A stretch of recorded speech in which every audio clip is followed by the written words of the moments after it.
الحمد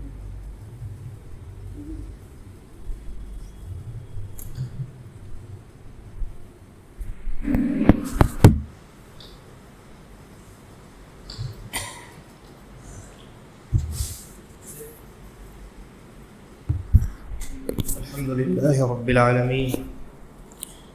والصلاة والسلام الأتمان الأكملان على خير خلق الله وعلى آله وأصحابه ومن والاه، أما بعد. أعوذ بالله من الشيطان الرجيم. يا أيها الذين آمنوا لا تقولوا راعنا وقولوا انظرنا واسمعوا وَلِلْكَافِرِينَ عَذَابٌ أَلِيمٌ. سورہ بقرہ کی تفسیر کے گزشتہ درس میں آپ کے سامنے جادو کے متعلق 2 آیتوں کا تذکرہ کیا گیا، جس میں اس بات کا ذکر تھا کہ حضرت سلیمان علیہ السلام کی بادشاہت کے زمانے میں کہ جب اللہ تبارک و تعالی نے حضرت سلیمان کو تمام مخلوقات پر بادشاہت عطا کی تھی، یہودیوں نے شیطانوں سے جادو کا علم سیکھ لیا اور انسانوں کو آزمانے کے لیے اللہ تبارک و تعالی نے عراق کے ایک علاقے، ایک شہر بابل میں 2 فرشتوں کو بھی نازل کیا، ہاروت اور ماروت۔ یہ دونوں فرشتے جب جادو سکھاتے تو یہ کہہ دیتے کہ دیکھو، جادو کا سیکھنا کفر ہے، یہ فتنہ ہے تمہارے لیے، آزمائش ہے، مت سیکھو۔ لیکن اس کے باوجود ان یہودیوں نے ان لوگوں سے جادو کا علم سیکھا، اور جادو کا علم سیکھ کر کے انہوں نے میاں بیوی کے درمیان تفرقہ اور جدائی پیدا کرنے کی کوشش کی۔ اللہ تبارک و تعالیٰ نے یہاں جادو کے استعمال کے متعلق اس بات کا تذکرہ بطور خاص کیا ہے کہ یہ جادو کا علم سیکھ کر کے جاتے اور میاں بیوی کے درمیان جدائی کروا دیتے، جبکہ آپ جانتے ہیں جادو سے بہت کچھ کروایا جا سکتا ہے، انسان کو نقصان پہنچایا جا سکتا ہے، انسان کے کاروبار کو ٹھپ کروایا جا سکتا ہے نا، مختلف چیزیں جادو کے ذریعے سے کی جا سکتی ہیں، یعنی انسان کو جو نقصان پہنچانے والی چیزیں۔ لیکن بطور خاص اللہ تبارک و تعالیٰ نے میاں بیوی کا تذکرہ، ان کی جدائی کا تذکرہ کیوں کیا؟ اس کی وجہ یہ ہے، جیسا کہ حدیث ہے، نبی اکرم صلی اللہ علیہ وسلم نے بیان فرمایا کہ شیطان اپنا جو تخت ہے وہ پانی کے اوپر لگاتا ہے، اور اس کے جو چیلے چپاٹے ہیں وہ سب آتے رہتے ہیں اور خبر دیتے ہیں کہ میں نے آج فلاں کام کر دیا، فلاں کو جھوٹ بلوا دیا، فلاں سے زنا کروا دیا، فلاں کو سود کھلوا دیا، وغیرہ وغیرہ۔ تو شیطان کسی کی پرواہ نہیں کرتا ہے، ہاں ٹھیک ہے کیا ہے، لیکن ایک شیطان کا ایک چیلا آتا ہے اور کہتا ہے آج میں نے میاں بیوی کے درمیان تفرقہ ڈلوا دیا، دونوں کو جدا کروا دیا،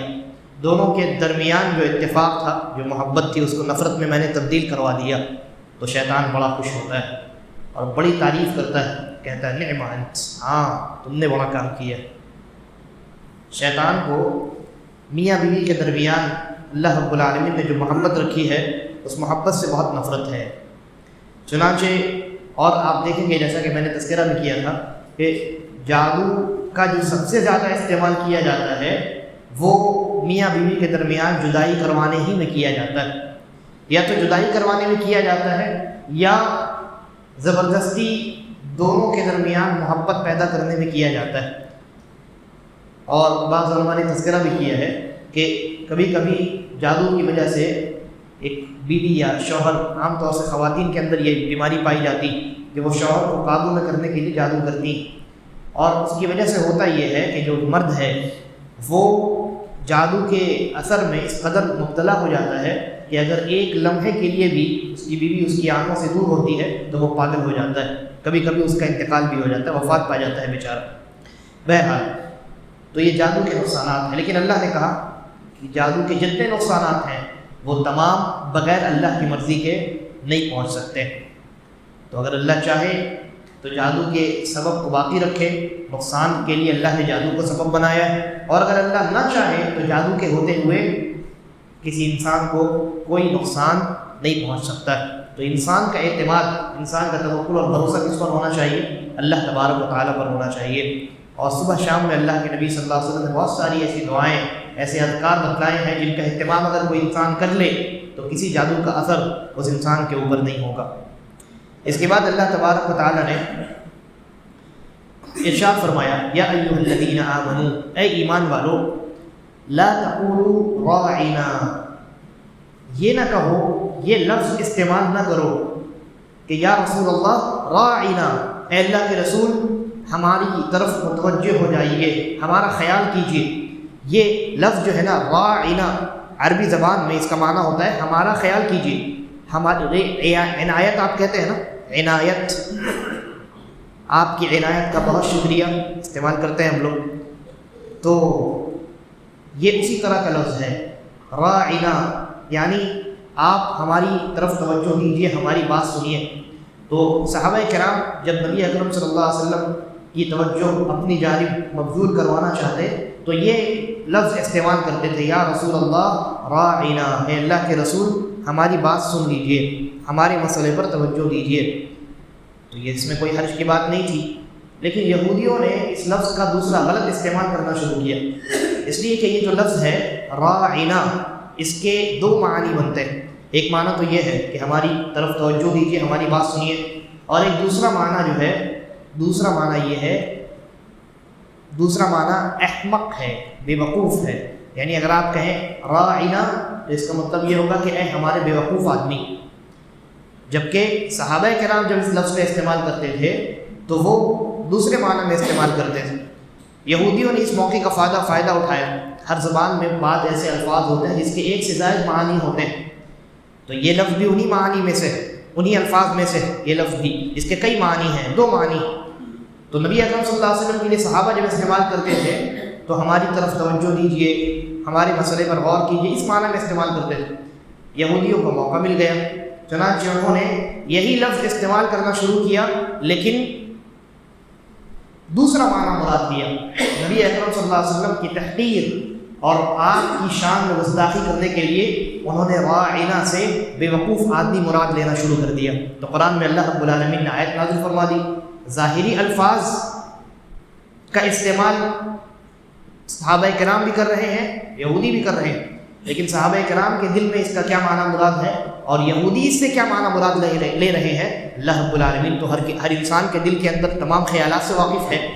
چنانچہ اللہ تبارک و تعالیٰ نے قرآن مجید میں یہ آیت نازل فرمائی، یا ایھا الذین آمنوا لا تقولوا راعنا، اے ایمان والو راعنا مت کہو، راعنا کہنا چھوڑ دو، بلکہ کیا کہو، وقولوا انظرنا، بلکہ کہو کہ اللہ کے رسول ہماری جانب دیکھیے۔ یا اس کا ایک معنی علماء نے بیان کیا ہے کہ اے اللہ کے رسول ہمارا انتظار کیجیے، ہمارے مسئلے پر غور کیجیے، یہ معنی ہے۔ راعنا کی جگہ انظرنا کہو، کیونکہ انظرنا میں کوئی دوسرا معنی نہیں پیدا کیا جا سکتا، وہاں کوئی گنجائش نہیں ہے گستاخی کی۔ یہودیوں کی عادت ہے کہ وہ جہاں کوئی موقع دیکھتے ہیں فوراً اس موقع کا فائدہ اٹھاتے ہیں، جیسا کہ ایک مرتبہ عائشہ رضی اللہ عنہا بیٹھی ہیں، نبی اکرم صلی اللہ علیہ وسلم اور صحابہ کرام بھی ہیں، تو ایک یہودی آتا ہے انسان اور نبی اکرم صلی اللہ علیہ وسلم کو بظاہر وہ سلام کرتا ہے، لیکن السلام علیکم کہنے کے بجائے السلام علیکم کہتا ہے، لام کو کھا جاتا ہے، لام حذف کر دیتا ہے، السلام علیکم کہنے کے بجائے السلام علیکم کہہ دیتا ہے۔ السلام علیکم یعنی آپ پر اللہ کی رحمت نازل ہو، سلامتی نازل ہو، السلام علیکم یعنی آپ کو موت آئے۔ السلام علیکم کا معنی کیا ہے؟ موت آئے، آپ کو موت آئے۔ تو یہودی جو ہے وہ اپنی زبان کو ٹیڑھی کر کے السلام علیکم کہہ دیا کرتے تھے۔ تو عائشہ رضی اللہ عنہا نے ایک مرتبہ سنا، بہت غصہ ہوئی اور ان کو پلٹ کر کے، یہودیوں کو پلٹ کر کے حضرت عائشہ رضی اللہ عنہا نے ویسے ہی جواب دیا، کہاں تمہیں موت آئے، رسول اللہ کو کہتے ہو موت آئے؟ تو اللہ کے رسول صلی اللہ علیہ وسلم نے حضرت عائشہ رضی اللہ عنہا کو کہا کہ عائشہ اتنی تکلف کی ضرورت نہیں ہے، بس خالی اتنا کہہ دو وعلیکم، تم کو بھی موت آئے، اتنا ہی جملہ کافی،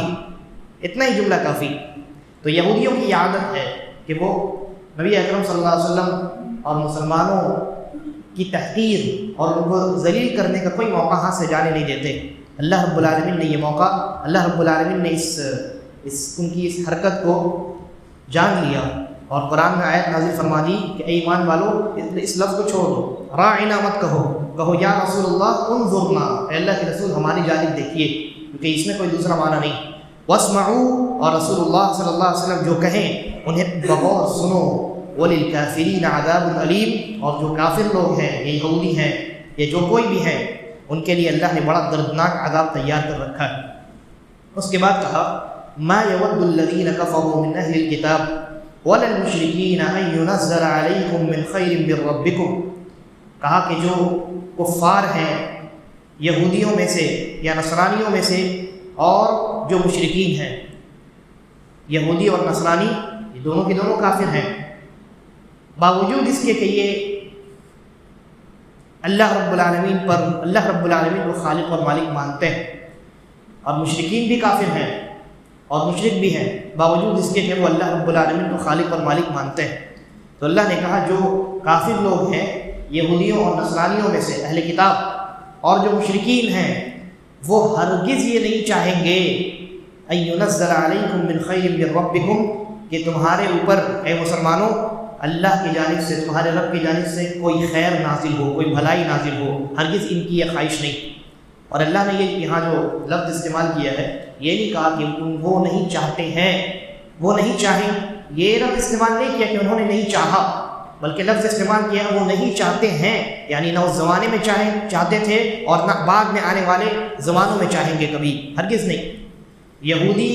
اور نصرانی اور مشرکین یہ سب کے سب مسلمانوں کے دشمن ہیں، یہ سب کے سب اللہ نے قرآن میں جگہ کہا وَلَتَجِدَنَّ أَشَدَّ النَّاسِ عَدَاوَةً لِلَّذِينَ آمَنُوا الْيَهُودَ وَالَّذِينَ أَشْرَكُوا وَلَتَجِدَنَّ أَقْرَبَهُمْ مَوَدَّةً لِلَّذِينَ آمَنُوا الَّذِينَ قَالُوا إِنَّا نَصَارَىٰ، کہ مسلمانوں کے سب سے بڑے دشمن کو آپ پائیں گے وہ یہودی ہیں اور مشرکین ہیں اور نصارہ بھی ہیں، لیکن نصارہ میں ایک جماعت ایسی ہے جن کو ان تمام چیزوں کو کوئی لینا دینا نہیں، وہ اپنی عبادت میں مشغول رہتے ہیں، لیکن نصارہ میں بھی بہت سارے لوگ ہیں جو مسلمانوں کے دشمن۔ تو اللہ نے کہا کہ جو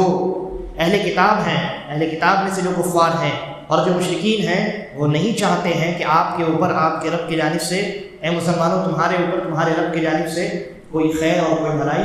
نازل ہو۔ اللہ نے کہا، اللہ نے اب جواب دیا، کہا واللہ یختص برحمتہ من یشاء، کسی کے چاہنے نہ چاہنے سے کیا ہوتا ہے، اللہ تبارک و تعالیٰ جسے چاہے اپنی رحمت خصوصی طور پہ عطا کر دے، یہودی نہ چاہیں نہ چاہیں، نصرانی نہ چاہیں نہ چاہیں، مشرکین نہ چاہیں نہ چاہیں، ان کے چاہنے نہ چاہنے سے کچھ ہونے والا نہیں ہے۔ اللہ رب العالمین نے چاہا تو جس کو چاہے گا وہ اپنی نعمت اور اپنی جانب سے فضل وہ عطا کرے گا، اور اس زمانے میں اللہ رب العالمین نے اپنا فضل مسلمانوں کو عطا کیا، بنی اسماعیل کو عطا کیا کہ ان میں نبی اکرم صلی اللہ علیہ وسلم کو نبی بنا کر کے بھیج دیا، تو یہ اللہ کی مرضی ہے۔ نصرانی اور یہودی اور مشرکین نہ چاہیں، ان کے نہ چاہنے سے کوئی فائدہ نہیں۔ واللہ ذو الفضل العظیم، اور اللہ رب العالمین فضل والا اور بڑا عظیم ہے۔ اس کے بعد اللہ تبارک و تعالی نے ارشاد فرمایا ما ننسخ من آیت او ننسها نأتی بخیر منها او مثلها، کہا کہ ہم جب بھی کسی آیت کو منسوخ کرتے ہیں یا کسی آیت کو مٹا دیتے ہیں، نأتی بخیر منها او مثلها، تو ہم اس آیت کے بدلے میں یا تو بالکل اسی جیسی کسی دوسری آیت کو لاتے ہیں یا اس آیت سے بہتر کسی آیت کو نازل کر دیتے ہیں۔ یہاں آیت سے مراد حکم ہے، اللہ تبارک و تعالی آیت بھی مراد ہے اور حکم بھی مراد ہے۔ اللہ رب العالمین جب کسی حکم کو منسوخ کرتا ہے، یعنی ایک پیریڈ تک وہ ویلڈ تھی اب انویلڈ ہے، تو اللہ رب العالمین جب کسی حکم کو یا کسی آیت کو منسوخ کرتا ہے تو اس کے بعد یا تو اسی جیسا حکم یا اسی جیسی آیت نازل کر دیتا ہے یا اس سے بہتر حکم یا اس سے بہتر آیت نازل کر دیتا ہے۔ یہ اللہ رب العالمین کی سنت ہے۔ دراصل یہاں سے اللہ تبارک و تعالیٰ نے یہودیوں اور جو اصل میں منافقین ہیں اور یہودیوں سے جو منافقین ہیں ان لوگوں کو بطور خاص ایڈریس کیا ہے، کیونکہ اب اس کے بعد کی آیات میں اللہ رب العالمین تحویل قبلے کا تذکرہ کرے گا۔ پہلے مسلمان بیت المقدس یا بیت المقدس کی جانب تو رخ کر کے نماز پڑھتے تھے، پھر اللہ نے قبلہ بدل دیا اور کعبہ قبلہ بنا دیا، ہے نا. تو اس فیصلے پر اللہ رب العالمین کے اس حکم پر بیت المقدس جو پہلے قبلہ تھا اس کو منسوخ کر کے کعبے کو قبلہ بنانے پر کچھ یہودیوں نے اور منافقین نے اعتراض کیا. تو اللہ تبارک و تعالیٰ نے یہاں سے اب ان کے اعتراضات کا جواب دینا شروع کیا، ان کو مخاطب کیا اور ان پر رد کرنا اللہ رب العالمین نے شروع کیا. تو اللہ نے کہا کہ ہم جب کوئی بھی آیت منسوخ کرتے ہیں یا کسی بھی حکم کو ہم منسوخ کرتے ہیں اسی جیسی یا اس سے بہتر آیت یا حکم ہم نازل کر دیتے ہیں. اور کہا الم تعلم ان اللہ علی کل شیء قدیر، جو لوگ اعتراض کرنے والے ہیں کیا ان کو معلوم نہیں ہے کہ اللہ ہر چیز پر قادر ہے؟ اللہ تو ہر چیز پر قادر ہے، وہ چاہے تو کسی آیت کو منسوخ کر دے اور اس سے بہتر آیت لے آئے یا کسی حکم کسی آیت کو باقی رکھے، یہ اللہ کی مرضی، اللہ ہر چیز پر قادر ہے. اور کہا الم تعلم ان اللہ لہ ملک السماوات والارض، کیا تم جانتے نہیں ہو کہ اللہ ہی کے لیے تمام آسمانوں اور زمین کی بادشاہت ہے؟ تمام آسمانوں اور زمین کی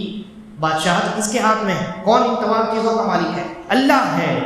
تو جب اللہ رب العالمین ان تمام چیزوں کا مالک ہے تو وہ جو چاہے اپنی ملکیت میں کرے، اس کی چیز ہے، وہ جو چاہے اپنی ملکیت میں کرے. کہا وما لکم من دون اللہ من ولی ولا نصیر، اللہ کے علاوہ تمہارا کوئی دوست اور تمہارا کوئی مددگار نہیں. اس کے بعد کہا ام تريدون ان تسألوا رسولكم كما سئل موسى من قبل، کیا تم یہ چاہتے ہو کہ تم اپنے رسول سے یعنی محمد الرسول اللہ صلی اللہ علیہ وسلم سے اسی طرح سے سوالات کرو جس طریقے سے موسیٰ علیہ السلام سے تم سے قبل سوالات کیے گئے؟ کیا تم بھی موسیٰ علیہ السلام کی قوم کی طرح حرکت کرنا چاہتے ہو؟ موسیٰ علیہ السلام کی قوم کے بارے میں بہت ساری یہودیوں کے بارے میں گزر چکی ہیں بہت ساری باتیں. ان کے اندر ایک بہت بڑی خرابی یہ تھی، جیسا کہ صحیح بخاری وغیرہ کی روایت ہے،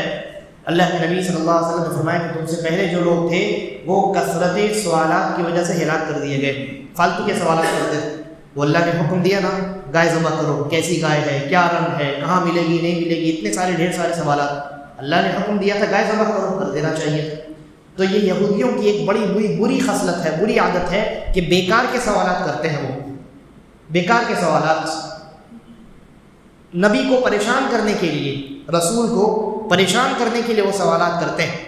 تو ان کے سوال کرنے کا مقصد کچھ جاننا یا کسی بات کی وضاحت طلب کرنا مقصد نہیں ہوتا ہے، بلکہ ان کے سوال کرنے کا مطلب صرف سوال کرنا ہوتا ہے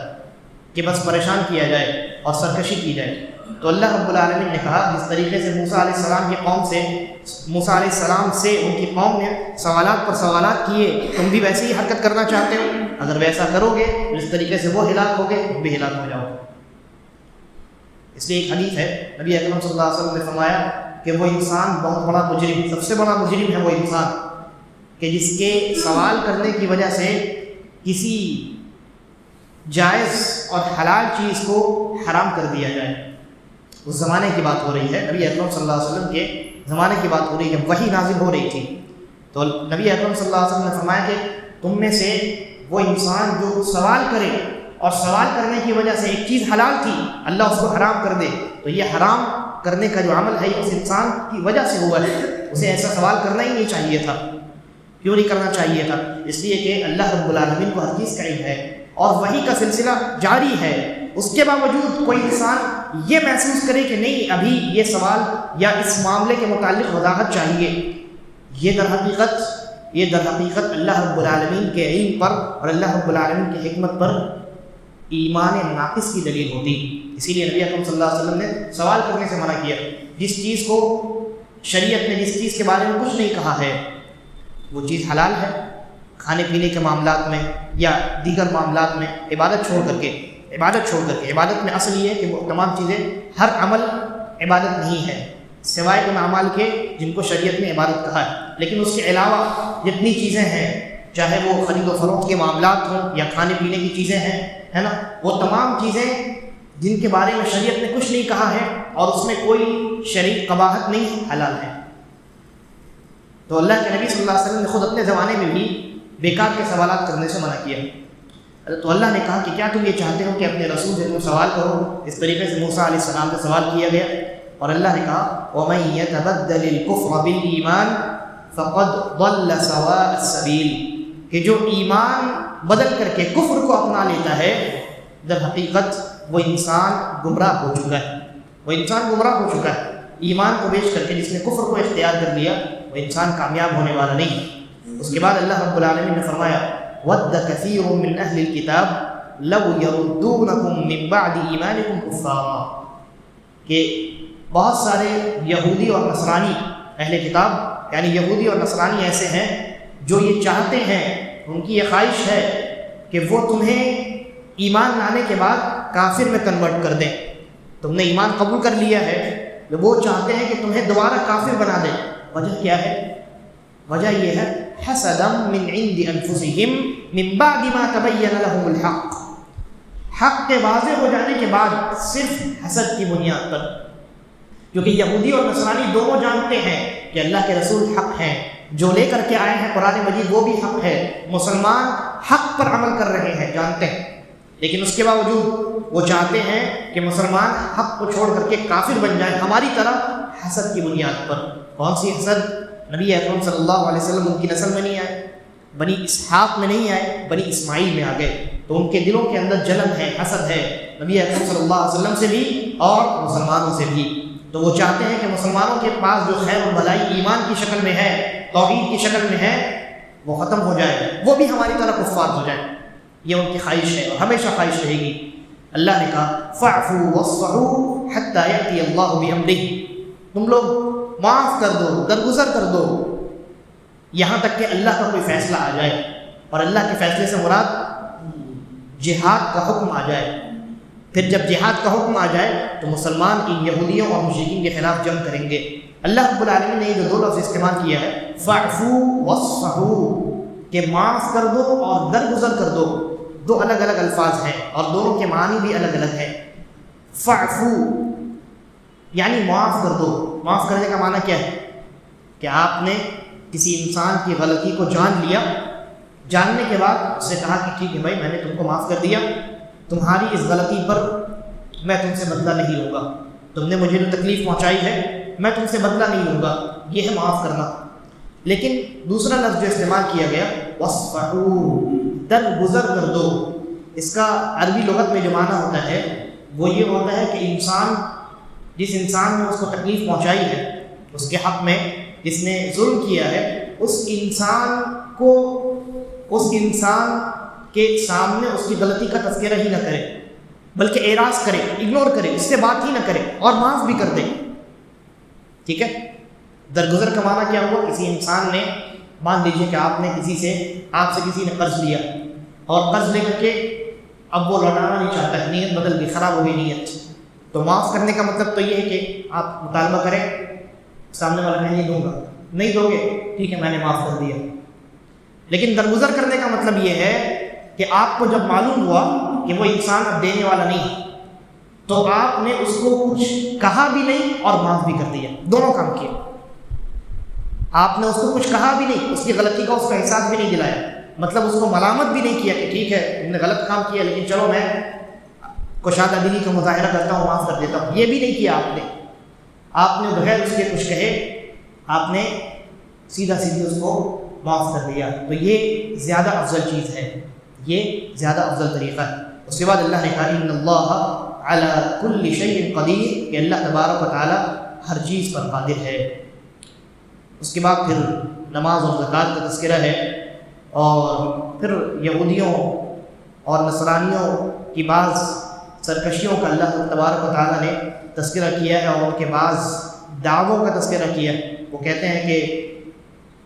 جنت میں تو وہی جائیں گے جو یہودی ہیں اور نصرانی ہیں، جو مسلمان ہیں وہ جنت میں نہیں جائیں گے۔ تو اللہ تبارک و تعالیٰ نے بڑے واضح انداز میں اور بڑے سخت انداز میں ان لوگوں کے اس طرح کے دعوے پر رد کیا ہے۔ انشاءاللہ اگلے درس میں ہم اس پر گفتگو کریں گے، ان آیات پر۔ اللہ تبارک و تعالیٰ ہم تمام کو قرآن فہمی کی توفیق عطا فرمائے اور اس پر عمل کی توفیق بخشے، آمین۔ واللہ اعلم وصلی اللہ علی نبینا وسلم، والسلام علیکم۔